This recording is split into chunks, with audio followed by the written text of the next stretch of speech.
ఈరోజు దేవుని వాగ్దానము. తేదీ మార్చి 12, 2025. అపోస్తలుడైన పౌలు తిమోతికి రాసిన మొదటి పత్రిక 4వ అధ్యాయం 12వ వచనం. నీ యవ్వనమును బట్టి ఎవడనో నిన్ను తృణీకరింపనీయకము, గాని మాటలోను, ప్రవర్తనలోను, ప్రేమలోను, విశ్వాసములోను, పవిత్రతలోను విశ్వాసులకు మాదిరిగా ఉండము అంటూ అపోస్తలుడైన పౌలు గారు తిమోతికి చెప్తున్నారు. మనము మాట్లాడే విధానమే మనకు మిత్రులను కానీ శత్రులను కానీ తెచ్చిపెడుతుంది. హృదయం నిండిన దాన్ని బట్టి నోరు మాట్లాడుతుంది. కాబట్టి మాటలను బట్టి ఒకని వ్యక్తిత్వం ఏంటో చాలా వరకు అంచనా వేయచ్చు. హృదయంలో ఉన్నది ఒకటి, పైన మాట్లాడేది మరొకటి. వాటిని కపటపు మాటలు అంటాం. మన మాటల్లో ఎక్కువ శాతం వీటికే పరిమితమై ఉంటాం. కానీ ఎక్కువ కాలం నటించడం సాధ్యం కాదు. మన క్రియల్లో తప్పకుండా దొరికిపోతాం. అయితే మన మాటలు ఎట్లా ఉండాలి? వ్యభిచారిణిని సైతం అమ్మ అంటూ పిలవగలిగిన మన ప్రియరక్షకుడైన యేసయ్య మనకు గొప్ప ఆదర్శం. ఆయన పిల్లలంగా మాటల్లోనూ ఆయనను అనుసరించగలగాలి. ఋతువులు, కాలాలు, సృష్టి యావత్తు ఏవి దేవుని మాటను జవదాటం, నువ్వు నేను తప్ప. అయినప్పటికీ మనం ఎలా జీవించినప్పటికీ ఆయన కృపలో మనం ఇప్పటి వరకు భద్రపరచబడుతున్నాం. అయితే ఆయన కృప ఉగ్రతగా మారకముందే పాత జీవితాన్ని పాతిపెట్టి నూతన జీవితానికి నాంది పలుకుదాం. మాదిరికరమైన జీవితం జీవించడానికి నూతనమైన తీర్మానంతో, నూతనమైన ఉద్దేశాలతో, నూతనమైన తలంపులతో ప్రతిరోజును ఎదుర్కోవడానికి సిద్ధపడదాం. మనం ఎలా ఉండాలి అని అంటే మృదువుగా ఉండాలి. ఆ మృదుత్వం ఎలా వస్తుందంటే కోపాన్ని రెట్టింపు చేయాలన్నా, చల్లార్చాలన్నా మన మాటలే కారణం. నేను ఈ మధ్య చూశాను ఒక గోల్డ్ షాప్లో ఒక బోర్డు, మిమ్మల్ని సీసీ కెమెరాలు రికార్డు చేస్తున్నాయి, దయచేసి నవ్వుతూ ఆభరణాలు చూడండి అని.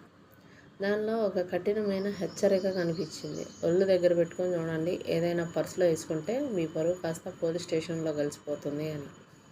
కానీ వాళ్ళు చెప్పే విధానం మాత్రం చాలా మృదువుగా ఉంది. కఠినమైన మాటలు కూడా మనం మృదువుగా మాట్లాడగలగాలి. అదే దేవునికి ఇష్టము. సామెతల గ్రంథం 15వ అధ్యాయం 1వ వచనంలో ఉంటుంది చూడండి. మృదువైన మాట క్రోధమును చల్లార్చును, నొప్పించు మాట కోపమును రేపును అని. ఇంకా మనము కృపాసహితంగా ఉండాలి. కృపాసహితం అంటే ఉప్పు రుచిని కలిగిస్తుంది కదా, అట్లానే మన మాటలు కూడా రుచికరంగా ఉండాలి. ఉప్పు తక్కువైనా మనకి తినలేము, ఎక్కువైనా తినడానికి పనికి రాకుండా పోవచ్చు. మన మాటలు కూడా సమపాలనలో ఉంటూ దేవుని కృపను గురించి మాత్రమే ఎక్కువ ప్రస్తావించే విధంగా ఉండాలి.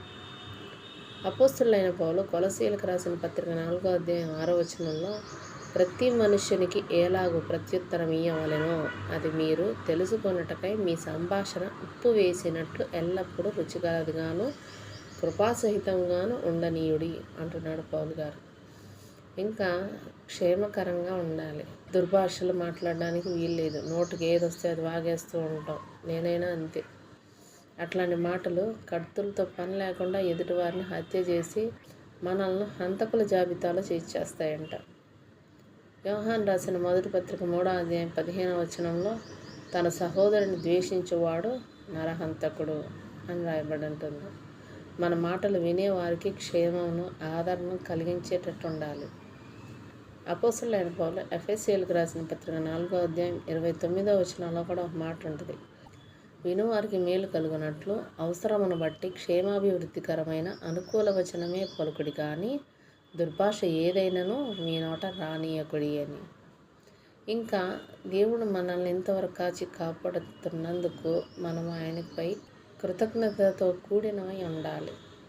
బూతులు కానీ, డబల్ మీనింగ్ డైలాగ్స్ కానీ, అపార్థానికి తావిచ్చే మాటలు కానీ, పాపమును ప్రేరేపించే మాటలు కానీ మనం మాట్లాడడానికి వీల్లేదు. కృతజ్ఞతతో నిండిన మాటలై ఉండాలి. అట్టి మాటలు హృదయపూర్వకమైనవి కాబట్టి ఎటువంటి అపార్థాలకు తావిచ్చే అవకాశం ఉండదు. అపోస్తలుడైన పౌలు ఎఫెసీయులకు రాసిన పత్రిక 5వ అధ్యాయం 4వ వచనంలో కృతజ్ఞతావచనమే మీరు ఉచ్చరింపవలెను, కానీ మీరు బూతులైనను, పోకిరి మాటలైనను, సరసోక్తులైనను ఉచ్చరింపకూడదు, ఇవి మీకు తగవు అంటున్నాడు. ఖచ్చితంగా ఇంకా ఆలోచించి మాట్లాడేవిగా ఉండాలి.